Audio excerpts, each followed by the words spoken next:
this is Neela ma'am. This is our second chapter of spoken English class. Today we will discuss about structure of speech. जी हाँ, structure क्या क्या होती है speech की, हम आज उसके बारे में देखने वाले हैं. ठीक है, अब आपको मैंने पब्लिक स्पीकिंग के बारे में पहले ही लेक्चर में बताया. ये दूसरे लेक्चर में स्ट्रक्चर ऑफ स्पीच के बारे में हम देखेंगे. तो जो स्पीच है, हम जो कंटेंट डिलीवर करने वाले हैं वो कितने पार्ट्स में होता है, उसमें क्या क्या चीज़ें शामिल होती हैं, उसके अंतर का कंटेंट कहाँ से हम खोजें, क्या लाएं, कितने मिनट कितने चीज़ों को क्या दें, तो उसी के लिए ये आता है हमारा structure of speech. Okay, so your structure of speech is divided into 3 parts. ये 3 भागों में विभाजित है. सबसे पहला आता है हमारा introduction part. Okay, introduction part में हम शुरुआत की बातें बताते हैं. ओके, शुरुआत हमारा क्या क्या है, कैसे हो रहा है, ये हम इसमें देखेंगे. ठीक है, सेकंड आपका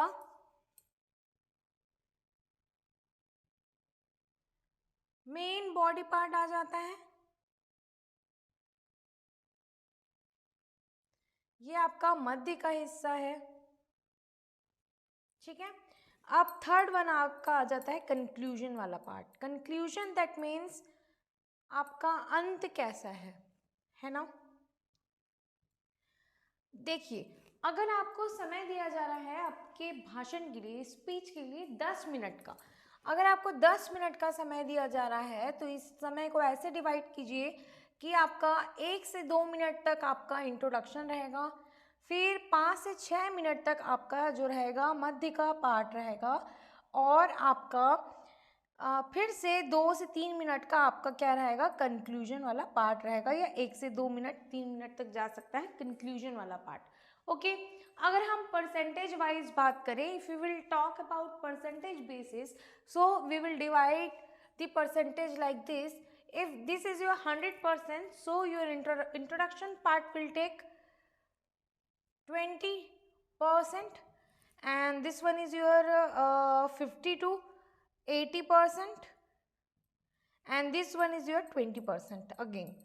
ओके, तो ये समय आपको दिया जाना है. अगर आप परसेंटेज वाइज बात करें तो उसको ऐसे डिवाइड कीजिए समय को, इंट्रोडक्शन मध्य के पार्ट में और अंत के पार्ट में, और अगर आपको मिनट में समय दिया जा रहा है तो उसको ऐसे डिवाइड कर लीजिए. ओके, तो आपका सबसे शुरुआत का जो पार्ट होता है उसमें आप क्या कहेंगे, उसमें आप अपने स्पीच जो भी कंटेंट डिलीवर करने जा रहे हैं उसके जो जो मेन पॉइंट्स हैं, आप जिस बारे में कहने जा रहे हैं, सबसे पहले तो आपका नाम आएगा. ठीक है, आप किस टॉपिक के ऊपर कहने जा रहे हैं वो आएगा. उसके बाद आप जो भी कंटेंट डिलीवर करने जा रहे हैं उसके जो मेन पॉइंट्स हैं वो बिल्कुल यहाँ पर रख दीजिए. ये इस तरीके से आप अपने बिल्कुल मेन पॉइंट्स को बिंदुओं में बना लीजिए, and your main point will be in the form of point, and after that you have to deliver that point in your introduction part. आपके इंट्रोडक्शन पार्ट में वो पॉइंट आप बताएंगे जो आपके मेन पॉइंट हैं, और आप ये बताएंगे सबसे पहले तो कि आपका उद्देश्य क्या है स्पीच का, आप क्या कहने जा रहे हैं, आप किस बारे में कहने जा रहे हैं, ये सब आपको बिल्कुल अपने स्पीच के इंट्रोडक्शन में बताना पड़ेगा. इसमें समय आप लेंगे 1 से 2 मिनट का.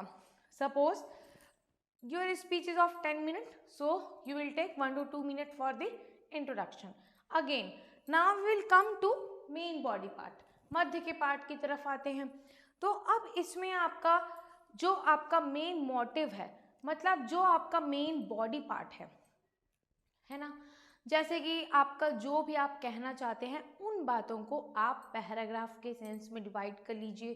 ठीक है, ऐसे पैराग्राफ के सेंस में आप यहाँ पर डिवाइड कर लेंगे और वैसे कहेंगे, या फिर पॉइंट्स में डिवाइड कर लीजिए.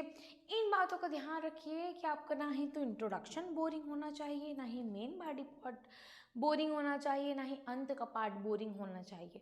उसके लिए आप क्या करें, मैंने कहा कि भोजन की तरह है आपका स्पीच, तो अगर आपका स्पीच भोजन की तरह है तो उसमें आपको कुछ मसाले डालने पड़ेंगे. तो आप इंट्रोडक्शन पार्ट में भी कुछ मसालों के लिए चुटकुले, श्लोक, शायरी ये ऐड कर सकते हैं, है ना. चुटकुले, श्लोक, शायरी ऐड कीजिए ताकि आपका इंटरेस्टिंग बने इंट्रोडक्शन पार्ट, कविता ऐड कीजिए, पोएम्स ऐड कीजिए।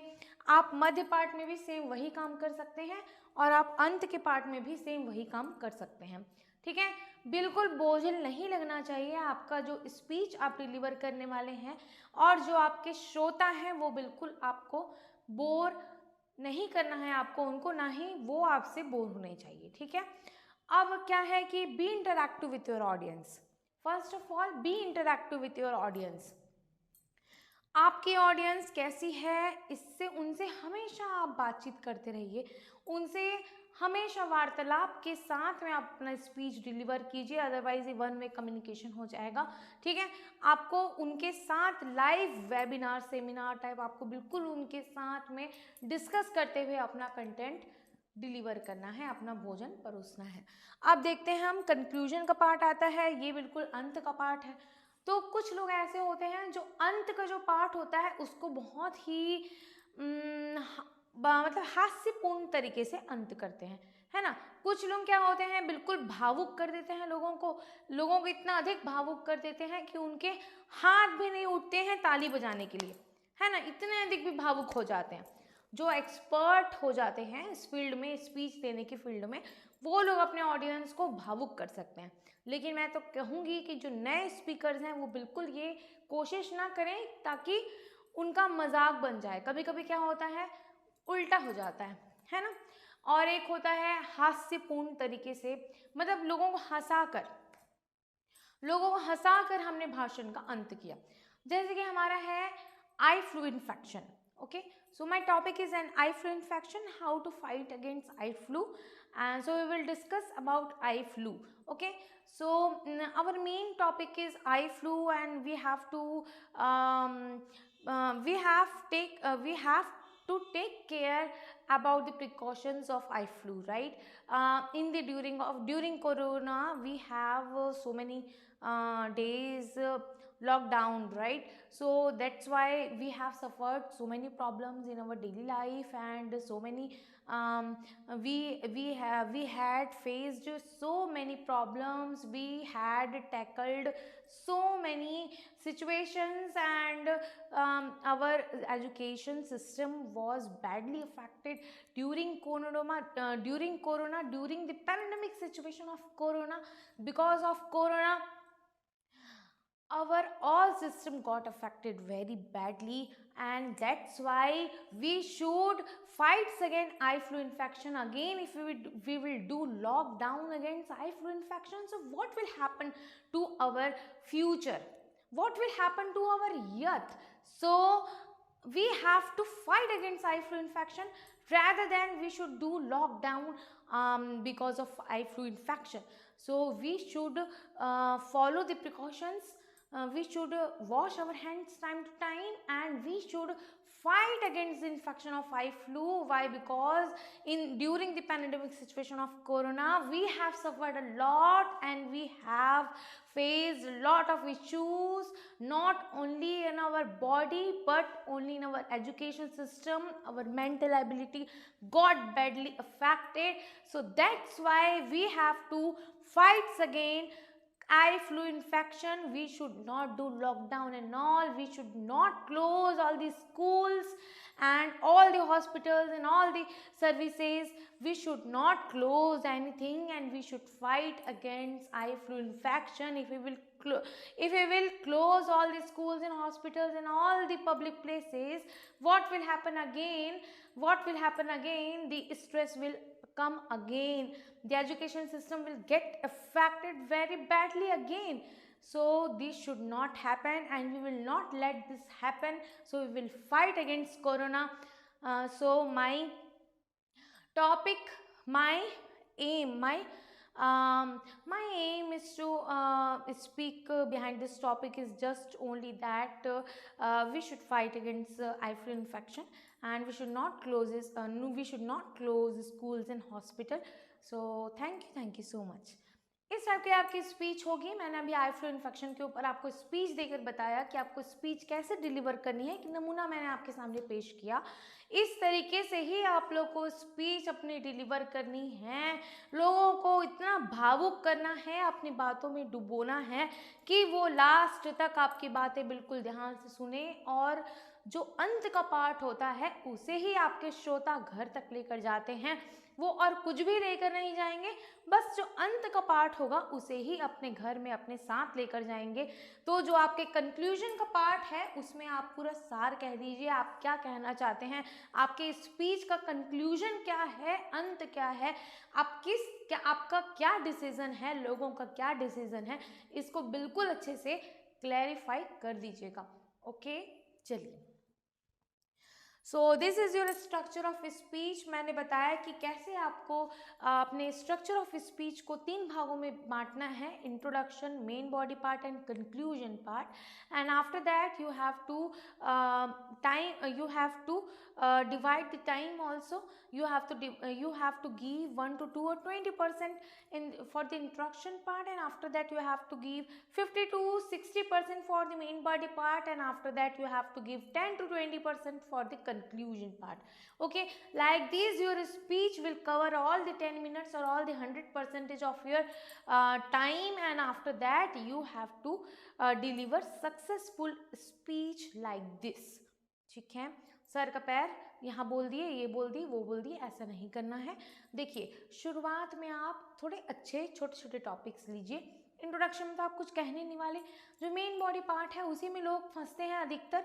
जो मेन बॉडी पार्ट है उसमें लोग स्टार्टिंग में ही इतने लंबे लंबे पॉइंट ले लेते हैं कि लोग उठ कर भाग जाते हैं। तो वो नहीं होने देना है, आपको पहले छोटे छोटे टॉपिक लेना है। लंबे टॉपिक को थोड़े बीच में रखिए, उसके बाद फिर छोटे छोटे टॉपिक से ख़त्म कीजिए, है ना। ज़्यादा लंबे टॉपिक ना ही रखिए तो मैं तो कहूँगी। और अगर आपको लंबे टॉपिक रख रहे हैं तो बिल्कुल उसमें be interactive with your audience during your long topic के ड्यूरेशन में आपको बिल्कुल अपने ऑडियंस के साथ में बातचीत करना है।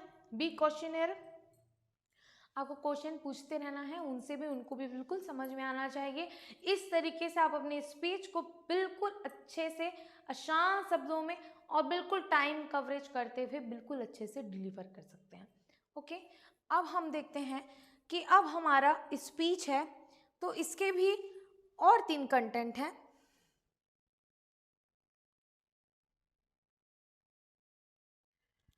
इसके भी और 3 कंटेंट हैं, जैसे कि आपका फर्स्ट होता है, अगर आपको स्पीच का टॉपिक तो मिल गया, लेकिन उसके लिए तथ्य कहाँ से जुटाएं। तो सबसे पहला है आपका डेटा कलेक्शन।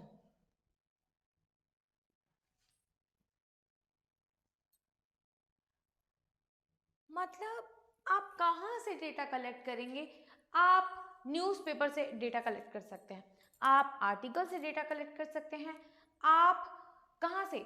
सबसे अच्छा डेटा कलेक्शन होगा आपका अनुभवी व्यक्ति, यस, सलाहकार, है ना। जिस टॉपिक पे आप बोलने वाले हैं उसी से रिलेटेड व्यक्ति के पास जाइए, उसी अनुभवी व्यक्ति से मिलिए, उनसे अच्छा सलाह, उनसे अच्छा अनुभव आपको कहीं नहीं मिलेगा अपनी स्पीच में डिलीवर करने के लिए, क्योंकि वो अनुभव आपको आएगी रियलिटी से, जो कि कहीं से नहीं आती है। ठीक है, तो न्यूज़पेपर में जो आर्टिकल्स होते हैं, पोएम्स होते हैं, वो उठाइए। ठीक है, और आपके जो फैक्ट्स हैं, फिगर्स हैं, वो बिल्कुल करंट न्यूज़पेपर पढ़ के जाना है आपको स्पीच डिलीवर करने से पहले सुबह सुबह। तभी आप जो तथ्य और आंकड़े हैं बिल्कुल एकदम नया नया जो किसी ने नहीं देखा, ताकि लोग आपको ना झुठला सकें, ऐसा आप डाटा उठाकर वहाँ पर जाइए। ठीक है, और आपको कलेक्ट करना है डेटा, तो अनुभवी व्यक्ति से मिलिए, सलाहकार से मिलिए, और न्यूज़पेपर से उन सारे तथ्यों को जुटा लीजिए। ठीक है, दूसरा,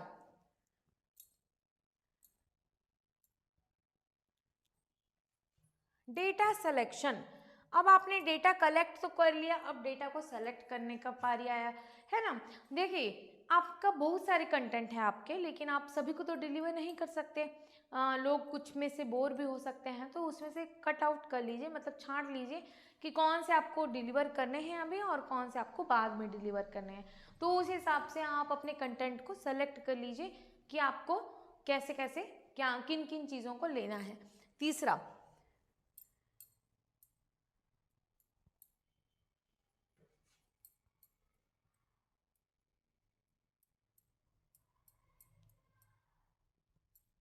डेटा मैनेजमेंट। अब आपको कौन से पॉइंट्स को पहले बोलना है और कौन से पॉइंट्स को बाद में बोलना है, ये बिल्कुल अपने ध्यान में रखना होगा। शुरू में ही बोझिल पॉइंट्स को ना बोलिए, मतलब बिल्कुल सामंजस्य बना कर रखिए कि छोटे फिर बड़े, इस टाइप से टॉपिक मध्य में जो है वो बड़े टॉपिक को इंक्लूड कीजिएगा, और उस हिसाब से टाइम के मैनेजमेंट के हिसाब से, और उनकी सीरीज़ अच्छे से आप उनको सही क्रम में जमा लीजिए, ओके, और उनको नंबरिंग कर दीजिए ये डेटा मैनेजिंग के आधार पर, ठीक है। तो ये आज की हमारी क्लास थी स्ट्रक्चर ऑफ स्पीच के बारे में। तो इसमें मैंने आपको बताया introduction, main body part and conclusion के बारे में, और मैंने डेटा कलेक्शन, डेटा सिलेक्शन और डेटा मैनेजमेंट के बारे में आपको बताया। तो ऐसे ही हमसे जुड़े रहिए। अब हम मिलते हैं अगले वीडियो में, जिसमें हम अगले टॉपिक के साथ मिलेंगे और हम आगे की तैयारी कंप्लीट करेंगे। मैं आपको ये बताना चाहूँगी कि my spoken English class is divided into 4 parts, okay. मेरी जो स्पोकन इंग्लिश क्लास है वो 4 भागों में विभाजित है। जो सबसे पहली पार्ट है वो है हमारी एक्टिविटी पार्ट। एक्टिविटी पार्ट जो सेकंड पार्ट है वो हमारी पार्ट है ग्रामर, इंग्लिश ग्रामर हम इसमें देखेंगे। इसमें हम वो सारे टॉपिक देखेंगे जो आपके कंपटीशन एग्जाम के लेवल से भी जो इम्पोर्टेंट हैं। मैं ऐसा कंटेंट आपको डिलीवर करूंगी कि आपके कंपटीशन एग्जाम में भी आपको कहीं पर कोई कमी ना आए। इस तरीके से मैं आपका ग्रामर इंश्योर करूंगी कि आपका कोई भी एग्जाम, रिटन एग्जाम हो, वो कहीं ना निकले और बिल्कुल आप राइट कर सकें। स्पोकन इंग्लिश, इंग्लिश ग्रामर के साथ आप बिल्कुल सही ग्रामर के साथ आप लिख पाएंगे इंग्लिश, ये मैं दावा करती हूँ। एक्टिविटी में हम उन सभी एक्टिविटीज़ को देखेंगे, जैसे कि हमारा हो जाता है इसमें पर्सनल इंटरव्यू, जीडी है ना, ग्रुप डिस्कशन, और हमारा आ जाता है इसमें interview panel, how to face interview panel, है ना। इसमें आ जाता है हमारा सेंटेंस फॉर्मेशन, और हमारा रोल प्ले आ जाता है। सपोज आप डॉक्टर हैं और वो आपके पेशेंट हैं, तो आप इंग्लिश में कैसे बातचीत करेंगे, इस तरीके का रोल प्ले होगा। और हम इसमें डिबेट देखेंगे, वाद विवाद के बारे में, हम इंग्लिश में कैसे वाद विवाद करें। तो ये सारा जितना एक्टिविटी वाला पार्ट आता है वो बिल्कुल मैं एक्टिविटी बेस्ड आपको सारी चीज़ें डिलीवर करूँगी। एक्टिविटी के साथ आपको मैं सब चीज़ पढ़ाऊँगी, ठीक है। अब हमारा आ जाता है वोकैबलरी पार्ट। वोकैबलरी पार्ट में शब्दकोश, ठीक है। जितनी अच्छी आपकी वोकैबलरी होगी आपकी इंग्लिश भी उतनी अच्छी होगी, ठीक है। तो जो फ्रेश करंट न्यूज़पेपर है, रोज़ आप न्यूज़पेपर स्टडी कीजिए, न्यूज़पेपर से बिल्कुल जुड़े रहिए, क्योंकि रोज़ वोकैबलरी चेंज हो रही है। इंग्लिश ऐसी नहीं है कि हमने पढ़ के रख दिया हमको आ गई, हमको रोज़ अपडेट करना पड़ता है टाइम के साथ, समय के साथ। उसके लिए रोज़ आप न्यूज़पेपर पढ़िए। एक नॉवल ज़रूर पढ़िए, नॉवल वगैरह स्टोरी बुक जो होती है इंग्लिश में, वो बिल्कुल खरीद लीजिए, उससे बिल्कुल जुड़े रहिए, वो बिल्कुल पढ़ते रहिए आप। उसकी आपकी ग्रामर और वोकैबलरी बेहतरीन हो जाएगी, उससे ही मैं दावा करती हूँ। अब आपका जो वोकैबलरी है, इसके लिए हम मेड इजी वर्ड पावर की बुक फॉलो करेंगे। आप चाहे तो ऑनलाइन परचेस कर सकते हैं। आपको मैं लिंक प्रोवाइड करवा दूंगी अपने डिस्क्रिप्शन बॉक्स में, ठीक है। और ग्रामर के लिए आप परफेक्ट इंग्लिश परचेस कर सकते हैं, इसकी भी लिंक मैं आपको अवेलेबल करवा दूंगी। ये हमारे बिल्कुल स्टेशनरी में बुक अवेलेबल है, आपको वो भी आधी कीमत पर। तो हमारे स्टेशनरी में आप बिल्कुल विजिट कर सकते हैं, बुक आपको आधी कीमत पर अवेलेबल हो जाएगी। अब हमारा पार्ट आता है कन्वर्सेशन का। कन्वर्सेशन मतलब हमारा है बातचीत। दो लोग क्या क्या बातचीत करते हैं, इस पर मैं आपको कम से कम 10 से 20 मेन कन्वर्सेशन दूंगी ना। फर्दर क्लासेस में आप मुझसे जुड़े रहेंगे, मैं आपको और भी कन्वर्सेशंस डिलीवर करती रहूँगी, ठीक है। मैं आपको ग्रामर के सारे टॉपिक कंप्लीट करवाऊंगी, सारी एक्टिविटी जितनी इंपॉर्टेंट है वो सारी कवर करवाऊंगी। वोकैबलरी हमको डेली पढ़ना है ऐसे तो, लेकिन मैं मैक्सिमम से मैक्सिमम वोकैबलरी आपको कंप्लीट करवाऊंगी, जैसे कि kitchen vocabulary, kitchen garden vocabulary, bed time vocabulary. ऐसे ही डिफरेंट केसेस के डिफरेंट वोकैबलरीज होते हैं। तो मैं उन सारों को बहुत ही अच्छे तरीके से बिल्कुल न्यू और एडवांस लेते हुए मैं आपको बिल्कुल कवर करवाऊंगी। इसके लिए हम मेड इजी वर्ड पावर की बुक फॉलो करेंगे। कन्वर्सेशन का कोई क्राइटेरिया नहीं है, ये लॉन्ग रेंज है, आप कोई भी एक अच्छी बुक ले सकते हैं, या फिर मेरे कन्वर्सेशंस का मैं आपको जो स्क्रिप्ट है जो मेरा वो मैं आपको अवेलेबल करवा दूंगी हमारे एप्लीकेशन पर, ओके। अब ठीक है, अब हमारी जो पार्ट होती है एक और सेंटेंस फॉर्मेशन की। सेंटेंस फॉर्मेशन में मैं आपको छोटे छोटे स्ट्रक्चर के थ्रू सेंटेंस फॉर्म करना सिखाऊंगी। कैसे आपको सेंटेंस बिल्डअप करना है ये इस बारे में मैं आपको बताऊंगी। तो सेंटेंस फॉर्मेशन अगर आपको आ गया तो सेंटेंस आपके बन रहे हैं, मतलब आपकी इंग्लिश स्पीकिंग भी हो रही है। ठीक है, तो सेंटेंस फॉर्मेशन का अलग अलग तरीकों का मैं स्ट्रक्चर आपको बताऊंगी। सेंटेंस फॉर्मेशन होगा हमारा, और एक होता है ट्रांसलेशन। हिंदी से इंग्लिश ट्रांसलेशन हम करेंगे ताकि हम जो भी चीज़ें हिंदी में कर रहे हैं उसको इंग्लिश में भी बोल पाएँ, या इंग्लिश जो है उसको हिंदी में भी डिलीवर कर पाएँ। तो इसके लिए बिल्कुल हम लोग क्या देखेंगे, एक और ट्रांसलेशन। तो my spoken English class is divided into this part. So for this you can make separate copies, or ठीक है, you can make one thick copy, and after that you can divide that copy into these parts so that we can cover all these parts very well. Okay, thank you so much. Have a nice day. Let's meet in the next video with the next topic. Okay, thank you.